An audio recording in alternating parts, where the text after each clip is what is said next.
Noong 2015, isang babaeng hiker na nagngangalang Eliza ang umakyat mag-isa sa Mount Purgatory sa Benguet.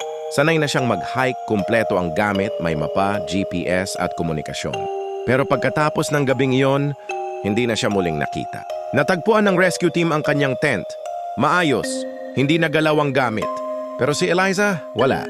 Ang pinaka nakakakilabot, yung huling entry sa journal na naiwan niya, may babaeng nakaputi na nakatingin lang sa akin mula sa mga puno. Noong una, malayo siya. Ngayon, malapit na. Ang mukha niya, mukha ko.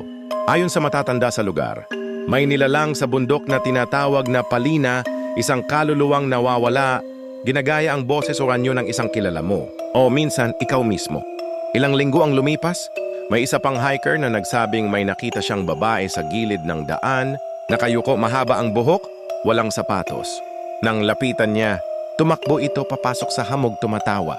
Hanggang ngayon, sinasabi ng ilang umaakyat na may mga oras sa trail na parang paikot-ikot, nagkakaboses sa hangin, at biglang nauubos ang baterya ng cellphone nila sa parehong parte ng bundok.